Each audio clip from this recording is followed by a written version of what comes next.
Mike, just a regular guy, a software developer. Not a rock star, not a 10 times engineer, just competent. I write clean code, I meet my deadlines, and I collect my paycheck. That's the deal. For a few years, it was a good deal. I work at a smallish tech company, maybe 100 people total.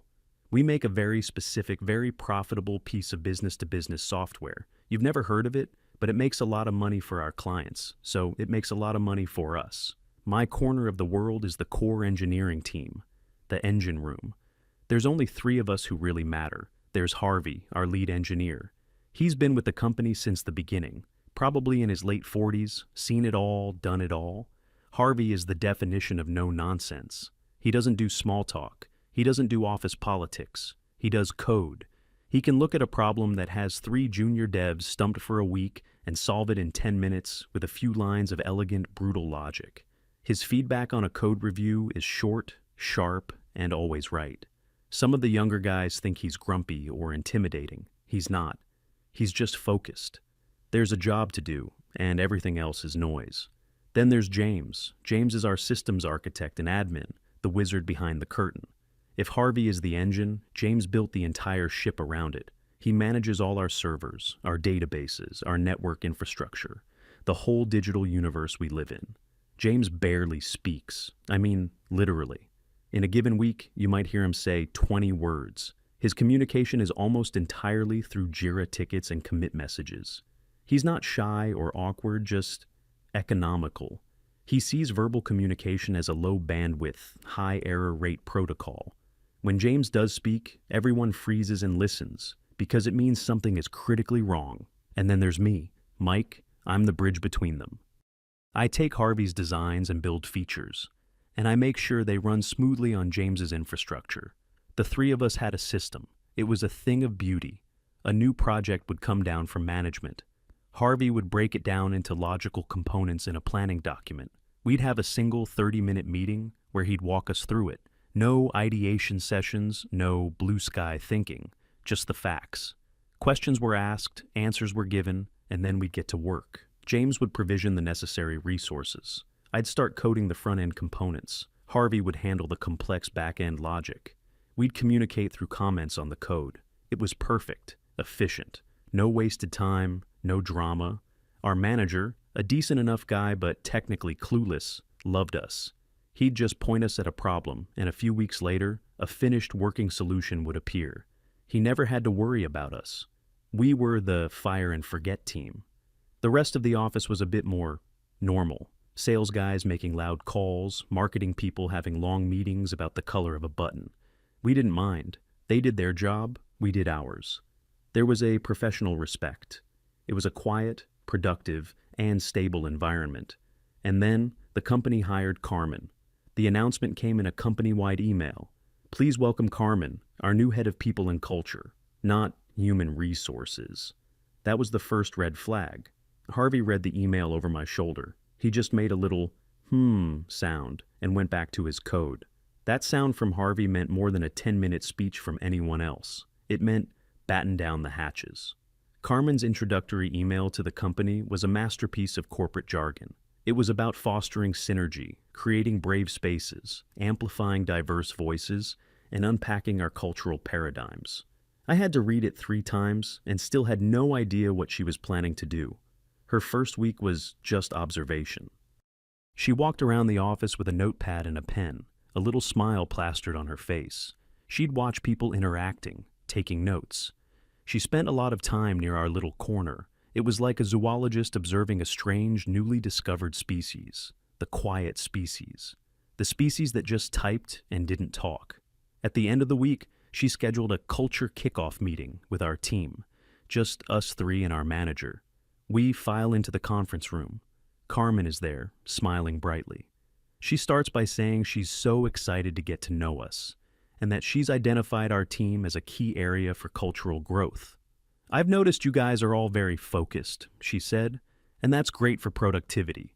But a healthy workplace is also about connection, about sharing. Harvey stared at a point on the wall just behind her head.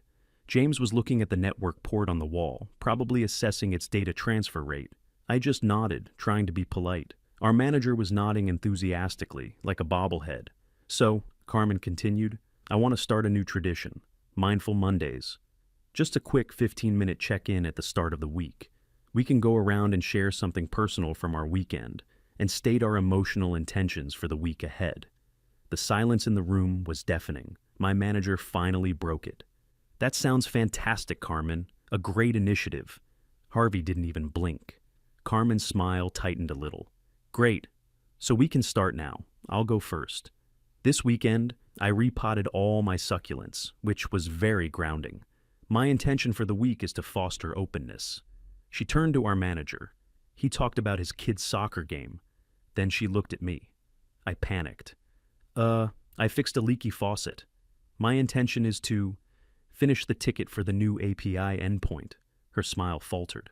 Okay, Mike, we'll work on separating work from personal life. That's part of this. Then she turned to Harvey. Harvey looked her dead in the eye and said, I don't mix my personal and professional life. My intention is to do my job. The temperature in the room dropped 10 degrees. Finally, she turned to James. James, how about you? James looked up from the network port. He seemed to consider the question for a solid 15 seconds. Then he said, The RAID array on the staging server is showing pre-failure indicators. And he looked back at the port.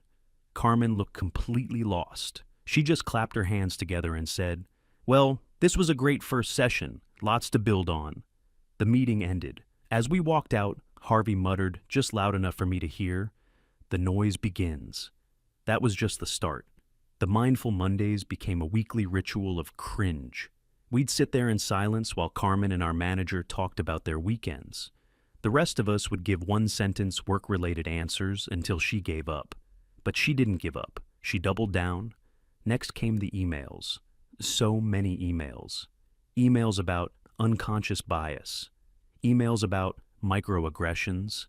Emails with links to articles about how stereotypical male behavior creates a non-inclusive environment.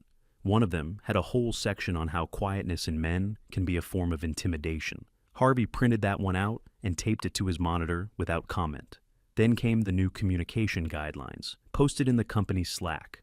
All directives should be phrased as invitations or requests. Instead of, I need that report by 3 p.m., you should say, I would be grateful if you could share that report with me this afternoon, if you have the bandwidth. Every piece of critical feedback must be sandwiched between two compliments. The compliment sandwich. Use of emojis was strongly encouraged to convey tone and foster warmth. The first time Harvey had to do a code review under these new rules was a sight to behold. A junior dev had submitted a piece of code that was, to put it mildly, a disaster. It was inefficient, full of security holes, and would probably crash the whole system. Harvey's old review style would have been, This is incorrect. The logic is flawed. Rewrite it according to the attached specification. His new Carmen-approved review started. Hi, dev name. Great job on getting this submitted so quickly. I really admire your enthusiasm. I have a few small suggestions that might make it even more awesome. The current approach might have some performance implications, and I wonder if we could explore an alternative that is more in line with our security protocols. You're doing great work, and I'm excited to see the next version. The junior dev, seeing the two compliments and the smiley face, completely missed the point. He just replied, Thanks, Harvey. I'll fix the typo on line 42. Harvey had to spend the next hour on a call, painstakingly walking him through why the entire thing needed to be deleted and started again from scratch. We lost half a day of productivity. I complained to Harvey about it in our private chat. His response was just one word: efficiency. He meant the lack of it.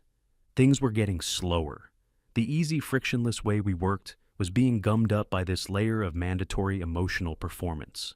We had to spend more time managing Carmen's perception of our feelings than we did managing our actual code. The other shoe dropped about a month later. Carmen announced the company was rolling out a new series of mandatory workshops. They were run by an outside consulting firm she had hired. The topic of the first one, deconstructing toxic masculinity in the tech workplace. The entire company had to attend. We all filed into the main conference room. The consultant was a woman who looked and sounded exactly like Carmen. She started with a presentation full of stock photos of sad-looking men. She talked about the patriarchy and how it harms men too by forcing them into emotional boxes.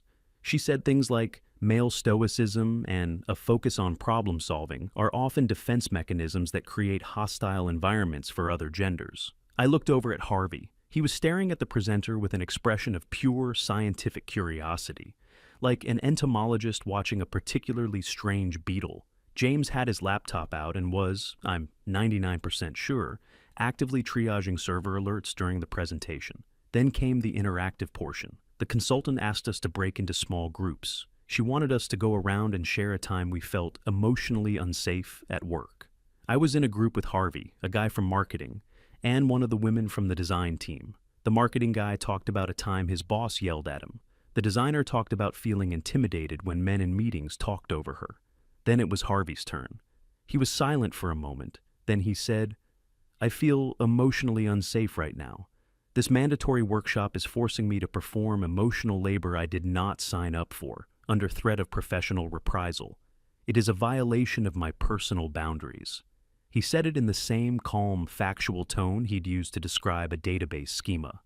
The consultant, who had been walking around, overheard him. Her smile was gone. She said, "That's a very interesting defensive posture, Harvey. It's a classic example of intellectualizing emotion to avoid vulnerability." Harvey just looked at her and said, "It's a statement of fact." The tension was thick.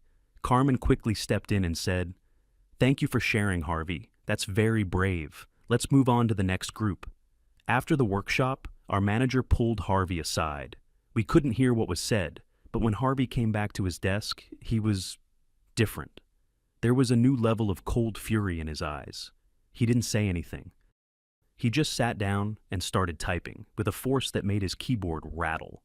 Later, I found out from our manager, who was trying to smooth things over, that Carmen had insisted Harvey's comment was disruptive and created a hostile environment for the consultant and other employees.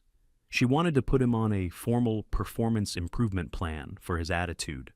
Our manager had talked her down to a formal verbal warning that went into his employee file, a warning for answering a question honestly in a mandatory meeting about honesty. The irony was so thick you could choke on it. This was the point where it shifted. It wasn't just annoying anymore. It was adversarial. We weren't just a team she was trying to improve. We were a problem she was trying to solve. Our competence, our focus, our efficiency, these weren't assets to the company anymore. They were symptoms of a disease, the disease of toxic masculinity. And Carmen was the cure. The office vibe changed. Some of the female coworkers, especially the younger ones, were fully on board with Carmen's program. They started using her jargon. They'd talk about holding space for someone in a meeting. They'd call out microaggressions that were just normal human interactions. One time, I held a door open for a new girl in marketing. She looked at me and said, "Thank you, but I'm capable of opening my own doors. You should examine that instinct." I just stood there, door open, completely baffled. It felt like living in a foreign country where you don't speak the language and every custom is the opposite of what you know. And if you make a mistake, you're not just corrected, you're a bad person. Mike, Harvey, and James started isolating ourselves. We'd eat lunch at our desks. We stopped making any small talk in the kitchen. We communicated only about work and only through the most direct channels. Our little corner of the office became an island of silence, which of course only proved Carmen's point. She saw our withdrawal not as a reaction to her policies, but as evidence that we were the problem all along. "See how they isolate themselves?" she said to our manager in a meeting I happened to overhear. "It's a classic boys' club mentality. They're creating an exclusionary clique." She had it completely backward. We weren't excluding them. We were hiding from her. The pressure kept mounting. There were more workshops, more emails, more rules. We had to fill out a weekly, emotional check-in form, rating our feelings on a scale of 1 to 5. James just filled in 3 for every single category, every single week. Neutral. Carmen actually called him into her office to ask why he wasn't engaging with the full spectrum of his emotions. I don't know what he said to her, but he came out looking completely unfazed, and she looked like she'd just tried to psychoanalyze a brick wall. The breaking point was building, brick by brick. We all felt it. The job was no longer about the work. The work was just the thing we had to do, in between the endless, exhausting sessions of emotional theater. And the worst part was, our manager was completely useless. He was a decent guy, but he was terrified of conflict, especially conflict with HR. Every time we raised a concern, he'd give us the same line. "I hear you guys, but this is the new company direction. We all need to be team players. Just try to get on board." He was a collaborator, a willing enabler of the new regime. He had chosen his side, and it wasn't ours. We knew we were on our own, the three of us, the silent island. And we started to realize that the only way off the island wasn't to integrate with the mainland. It was to build a raft. The raft wasn't a conscious plan at first. It was more of a shared understanding that grew in the silence, a look exchanged over our monitors, a quiet sigh from Harvey after a particularly draining meeting. A JIRA ticket from James that was just a bit more concise and to the point than usual. We were all feeling the same thing, the slow, grinding erosion of the reason we were there. We were builders. We liked making things that worked. Now, our main job was navigating a minefield of emotional and political nonsense. The code was becoming secondary. The incident that really started to nail the planks together happened during a major project launch. It was a new feature set we had been working on for 3 months. It was complex, with a lot of moving parts. Harvey had designed a brilliant, highly optimized database schema for it. James had set up a new, dedicated server cluster to handle the expected load. I had written thousands of lines of front-end code to make it all user-friendly. We were proud of it. It was good, solid engineering. The launch was scheduled for a Friday afternoon. On the Thursday before, we had the final go/no-go meeting with all the stakeholders. Our manager, the head of product, a few people from marketing, and Carmen. Why was she there? To ensure the launch process is culturally sensitive and inclusive, whatever that meant. We go through the final checklist. James confirms the infrastructure is stable and all tests are green. I confirm the user interface has passed all quality assurance checks. Harvey confirms the back-end logic is robust and all stress tests were passed with flying colors. Everything is perfect. We are ready. The head of product is thrilled. "Great work, team. This is a huge step forward for us." Our manager is beaming, already thinking about the praise he's going to get. And then Carmen speaks. "I have one concern," she says, looking at her notepad. "The language used in some of the system alert emails is a bit aggressive." We all just stare at her. She's talking about the automated emails the system sends to us, the engineers, if something goes wrong. Things like critical error, database connection failed, or warning, server load has exceeded 95%. Carmen continues, words like critical, error, and failed can create a sense of anxiety and a culture of fear. It suggests blame. We should aim for more supportive language. The head of product looks confused, but they're for the engineers. It needs to be clear when there's a problem. "Of course," Carmen says smoothly, "but we can phrase it more constructively. Instead of critical error, maybe something like opportunity for improvement. The database is taking a little rest." Instead of failed, we could use hasn't succeeded yet. Harvey, who had been silent the entire meeting, finally spoke. His voice was dangerously calm. "Carmen," he said, "these are automated alerts. They are read by machines and system administrators. Their purpose is to convey information with maximum clarity and zero ambiguity. Your proposed changes would introduce ambiguity and reduce clarity, thereby increasing the risk of a slow response to a major incident." He laid it out like a mathematical proof. Carmen just smiled that same condescending little smile. "I hear that perspective, Harvey, and I appreciate you sharing it. But we need to think holistically about the emotional impact of our language across the entire company ecosystem. It's not just about the machines, it's about the people who maintain them." She was talking to him like he was a child who didn't understand. To Harvey, the man who built the entire back end of our product. Before Harvey could respond, our manager jumped in. "That's a great point, Carmen. We can definitely look into revising that language post-launch. For now, are we good to go?" He was desperate to avoid a conflict. Carmen looked at Harvey. "I'm not comfortable signing off on this launch until the language is addressed. It's a small change, but it sends a powerful message about the kind of company we want to be." She was holding a multi-million-dollar product launch hostage over the wording of automated error messages that no customer would ever see. The head of product's face was turning red. He could see the revenue implications. But he was also afraid of crossing HR. He looked at our manager looked at us. "Guys," he said pleadingly, "how long would it take to change the strings?" I knew it wasn't a huge technical task, maybe an hour or two of searching the codebase and replacing the text. But it was the principle. It was the most ridiculous, insulting, and unprofessional demand I had ever heard. Harvey just shook his head. "We are not changing the error codes." "Harvey, be a team player," our manager whined. "I am being a team player," Harvey replied, his voice like ice. "I am preventing a technically illiterate and frankly moronic decision from damaging the integrity of our system." The room went completely silent. Carmen's face was a mask of controlled fury. "I am noting this interaction, Harvey. Your refusal to cooperate and your use of demeaning language is a serious issue." She stood up. "The launch is not approved." And she walked out of the room. The head of product threw his hands up in the air and followed her out, probably to try and reason with her. Our manager just sat there, head in his hands. "Why do you have to be so difficult, Harvey?" he mumbled. Harvey stood up, pushed his chair in, and looked down at him. "Because I'm an engineer, and my job is to stop bad ideas from becoming reality. You should try it sometime." Then he walked out too. James and I just looked at each other. Nothing needed to be said. The launch was delayed. We spent the next day in a series of pointless meetings, trying to workshop a compromise on the error messages. The final agreement was a monstrosity of corporate doublespeak. Critical error became urgent system inconsistency detected. Warning became proactive performance alert. It was stupid, but we did it. We changed the strings.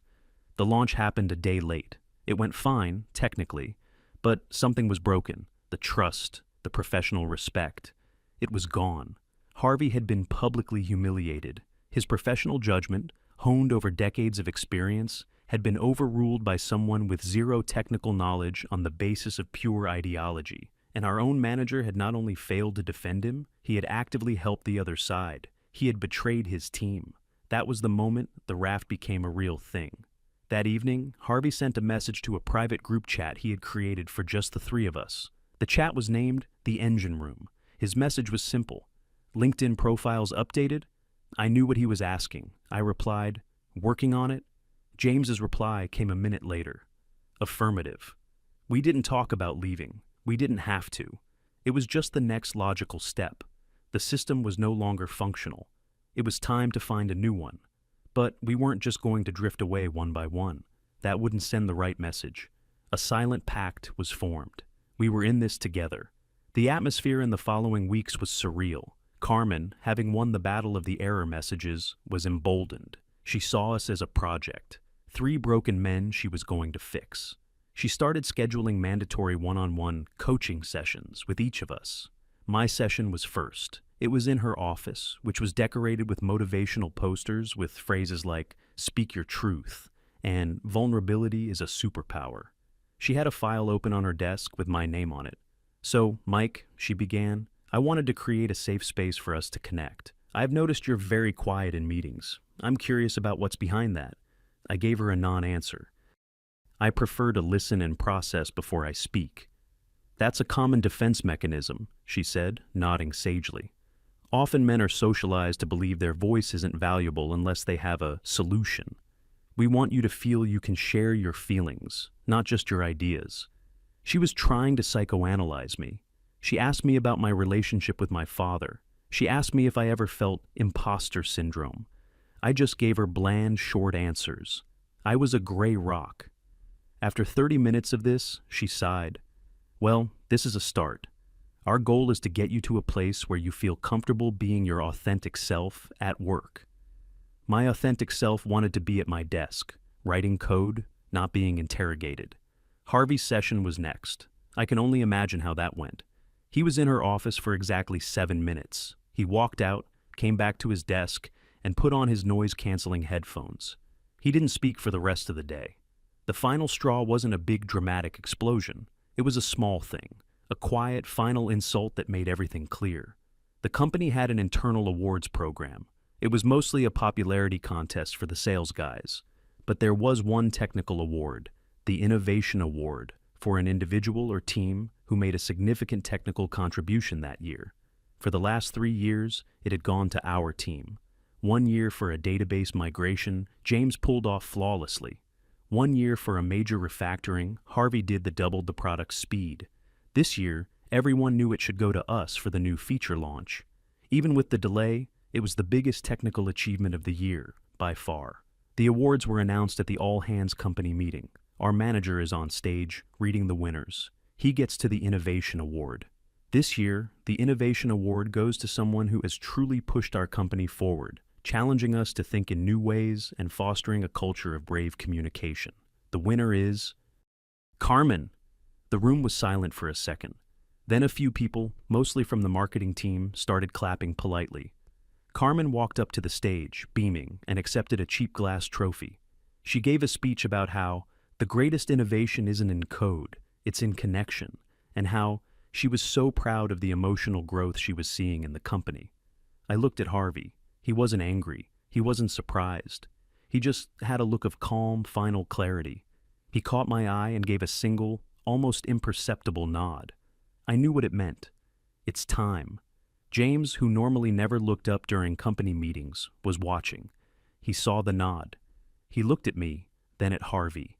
And he nodded too. The pact was sealed. The message was clear. Our work had no value here. Our contributions, the very foundation of the company's product, were less important than the HR person's feelings-based initiatives. We weren't just being ignored or managed poorly. We were being actively disrespected. Our reality was being denied. Meritocracy was dead. Ideology had replaced it. After the meeting, we didn't say a word. We just went back to our desks. Harvey opened up a text editor. I opened up a similar document.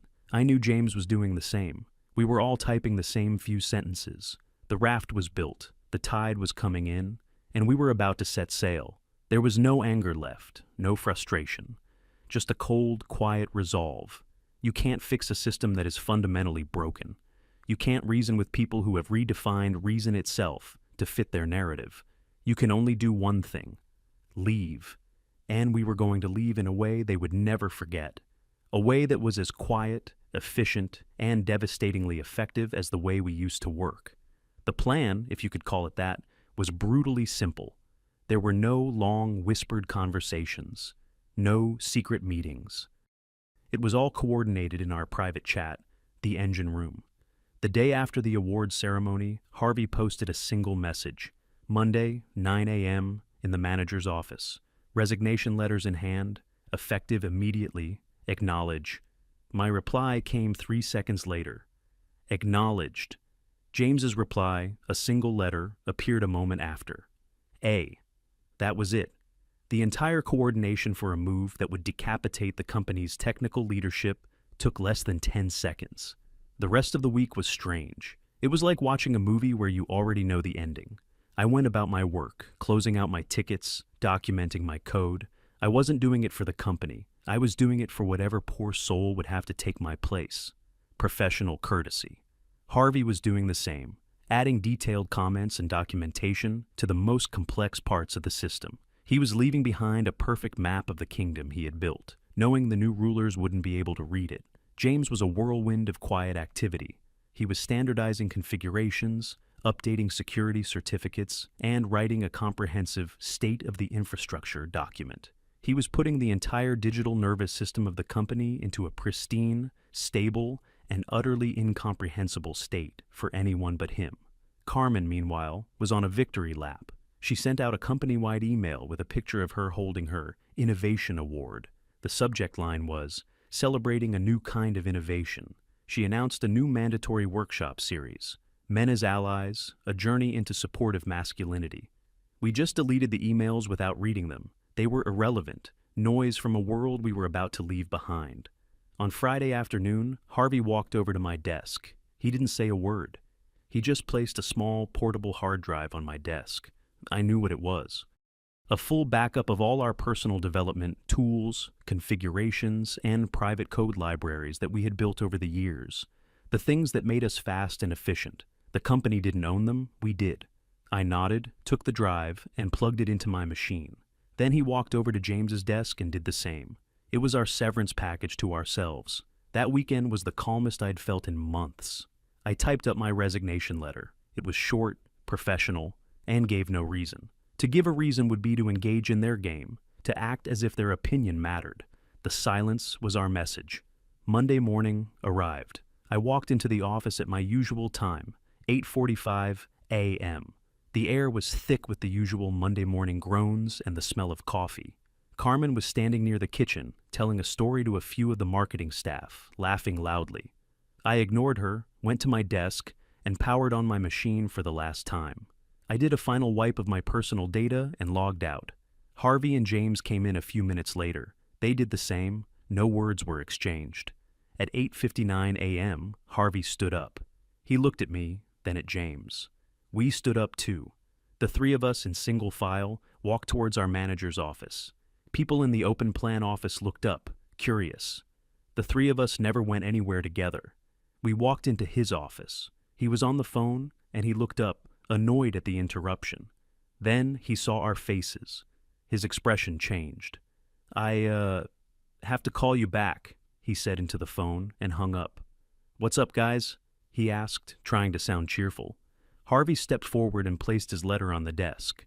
I stepped forward and placed my letter on top of his. James stepped forward and placed his letter on top of mine. A neat little stack of paper. 3 death sentences for the company's tech division. Our manager stared at the stack. He didn't touch it.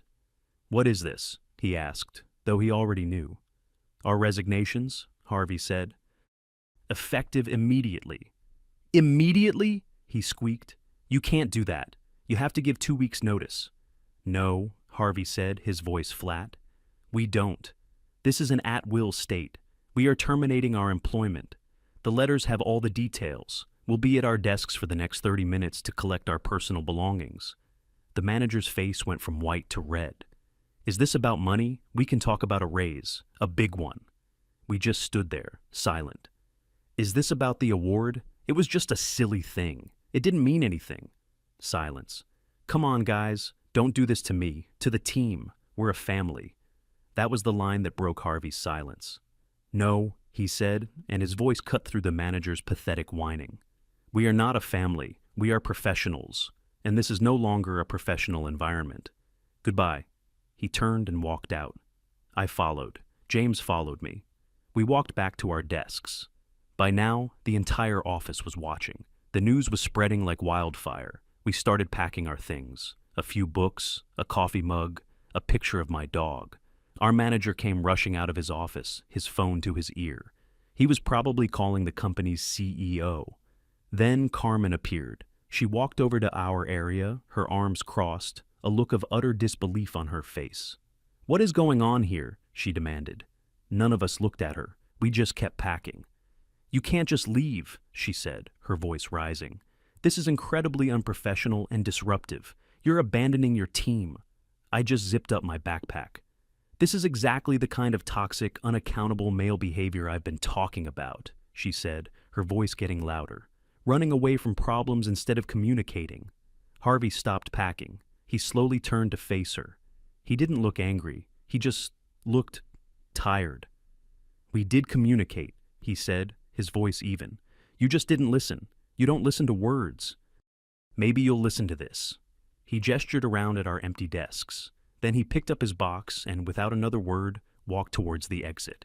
I picked up my backpack. James picked up his. As we walked past Carmen, her face was a mixture of shock and fury. She looked like her entire worldview had just been shattered. She thought she was the one with all the power to judge, to correct, to control. She never realized that our power was different. It was the power to build and the power to walk away.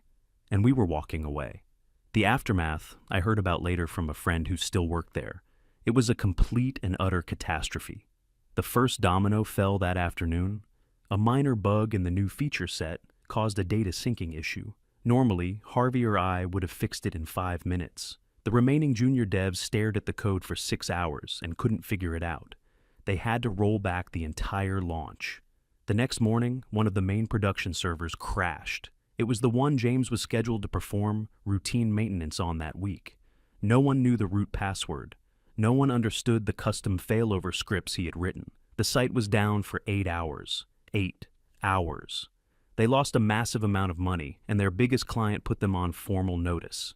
The manager tried to call us, Harvey, then me, then James. He offered us anything, double our salary, a promotion. We didn't answer. We just blocked his number. The company tried to hire replacements, but the story was already out on the local tech scene. Good engineers talked to each other. They heard about the micromanagement, the nonsensical HR policies, the public humiliation of the lead engineer. No senior talent would even take an interview. They ended up hiring a few desperate junior guys who didn't know any better. They were lost. The system Harvey and James had built was too complex, too streamlined for them. It was like giving a Formula One car to someone who had only ever ridden a bicycle. Within 2 months, the company was in a death spiral. The product was unstable. Clients were leaving in droves. Our former manager was fired. And Carmen, her people and culture initiatives were the first thing to go when the company started making massive budget cuts. She was laid off. My friend sent me a screenshot of her LinkedIn profile a few months later. She was listing herself as an independent culture consultant.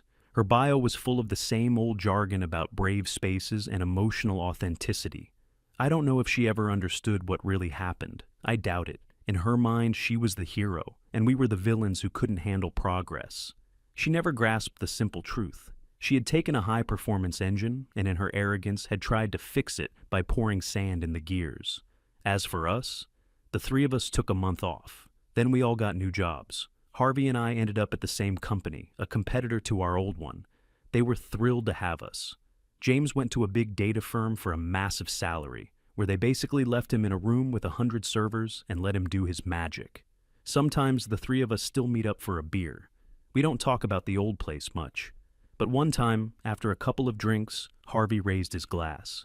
"To innovation," he said with a slight smile. I knew what he meant. It wasn't about the cheap glass trophy. It was about knowing when a system is broken beyond repair and having the courage to build a new one.